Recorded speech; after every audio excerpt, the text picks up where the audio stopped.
Tuesday night, a coach carrying 52 people crashed, killing 28 and leaving 3 in a coma.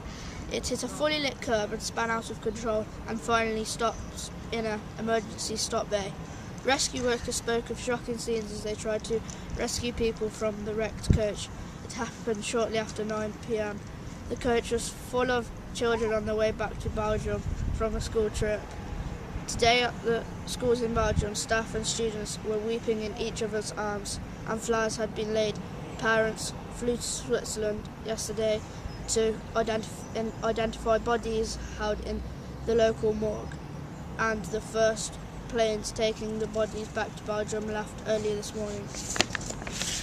Police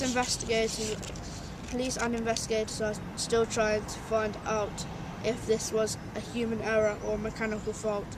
The trip recorder that details the speed of the coach was travelling is currently being investigated.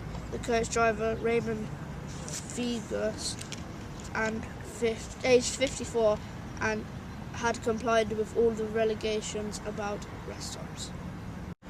On the cliffside of Dover, part of the English heritage showed a glimpse of its weakness yesterday, shedding a huge amount of chalk. It revealed a fresh, vibrant white shade, but consequently leaving on the shore of the English Channel a football pitch size of amount of rubble. This unfortunate event was caused apparently by the freezing cold temperatures of February. Rain has supposedly been absorbed by the chalk cliffside, and from there it has expanded as it had frozen. It has been thankfully claimed that no one was injured. We are now going to talk about the different attitudes and perspectives on women's football. We've been researching for approximately 5 weeks on women's football and people's knowledge of it. We're looking at the Women's Olympic football at the Ricoh Arena, home to Coventry City Football Club. We've chosen this current topic because of the lack of awareness towards women's football and the absence of coverage throughout the media. For the past number of years, women's sport has been unrecognised among the media. This year, the celebration of the internationally important Olympics will begin very shortly, and the major women's Olympic football matches are being held at Coventry's Ricoh Arena, renamed the City of Coventry Stadium, one of only 3 venues in the country. For women's football, the Olympics tournament is the second largest event in the world after the FIFA World Cup for women, and only 3 stadiums in the country are hosting a medal match.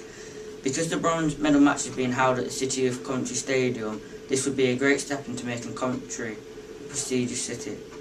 Although the Olympics have been around since 1896, women's football was only added to the official programme in 1996. The football games actually start before the opening ceremony, so Coventry will be showcased before the games actually officially get going.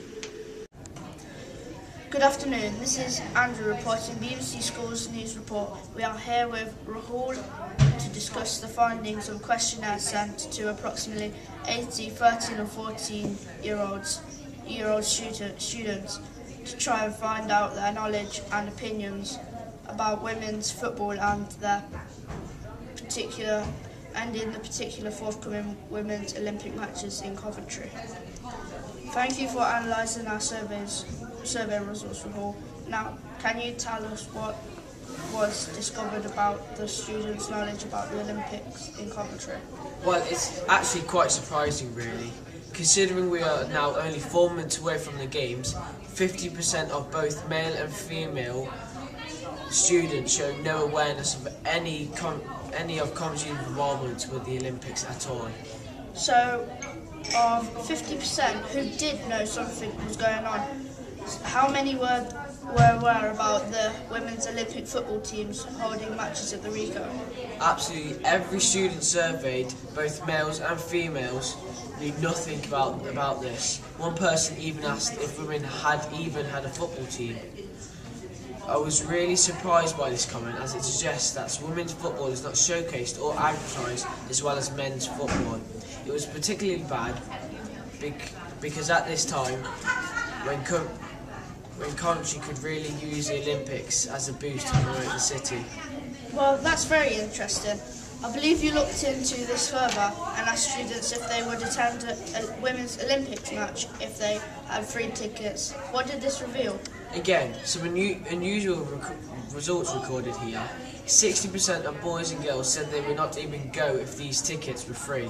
Reasons given were varied, with some people saying they wouldn't go because they could watch it better on TV as it would be reported as part of the Olympic coverage. Others said it was boring. They were not interested and that it was a waste of time. However, those who said they would go wanted to go primarily because it was a free, with only 5 saying they would go because it was the Olympics and they wanted to share the experience. A bit disappointing, really. Yes, particularly as it is such an international event taking place so locally. Why do you think there was only minimal interest in going to watch the women's football? Well, this might perhaps have something to do with not knowing about it enough. 95% of the responses said they knew no names of the Women's England team players, with the others giving incorrect names.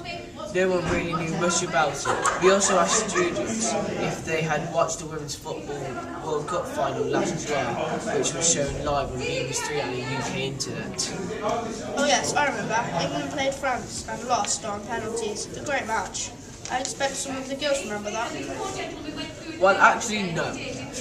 Not one of the students watched it at all, which was surprising considering it was a World Cup final and that it had a higher profile media coverage than many of the women's matches. Mind you, since then, there appears to have been a little coverage of any other league matches, particularly on local media. Virtually none of the students even knew that Coventry City had their own women's football team, and no one knew where they played. Perhaps this reflects how little we actually know and hear about sport. Yes, I'm pretty sure the majority of both women and men would know a lot more about the Coventry City men's football team, especially at the moment. When you asked why women's coverage of the sport might not at the same level as men's, what answer did you find? Most boys could not suggest any reasons why there was less coverage, but 6 said that men's football was better and that women's matches were not as interesting as men's. The girls' opinions were slightly different. However, these included comments that football is known and played more by men and that people in Britain are used only to watching men. Interestingly, one female suggests that people don't watch female soccer because the men's game was more dangerous and so more entertaining. Quite an interesting comment that, as one of the key values that women's football teams try to follow is to remain true to the spirit of the team game and focus on playing rather than pure entertainment value. Either way, though, if there's not much real interest in sport, then sponsors and TV channels will not feel inclined to cover more live matches. Well, considering that by 2005 women's football had replaced netball as the most popular sport in England with over 1,000 players then and still growing, there's certainly more interest out there. If you would like to find more information on Coventry's involvement with the Olympics, go to london2012.cswp.org.uk. Luckily, Caludon Castle have a teacher who used to be an England player. Miss Oldham started playing football at a very young age. She was spurred on by her family. Miss Oldham is one of 3 family members who have played football professionally. Her father and her brother were both professional football players. At primary school, she was part of an all-boys football team, but her football was slowed down by going to a rugby-only playing secondary school. This was resolved by joining Bedworth Eagles, her first football team after school. This team was an all-boys team. The manager of her football team heard about Coventry running an academy for girls. This is how Miss Oldham joined Coventry Academy. From there, she progressed to join the first England football team. Miss Oldham heard about this by word of mouth again. The manager for the academy advised her to travel to Stratford for one of 6 trials to try and join the under 18 age group. Miss Oldham describes women's football a very fast pace in games than men's football, and they have more time on the ball, but it is less physical. Maybe this is the vital aspect of the game that could boost women's football. To conclude, Miss Oldham, now a PE teacher, says that women's football needs to be advertised more and needs to have its own slot on TV. Thank you for watching our BBC News report from Caludon Castle School.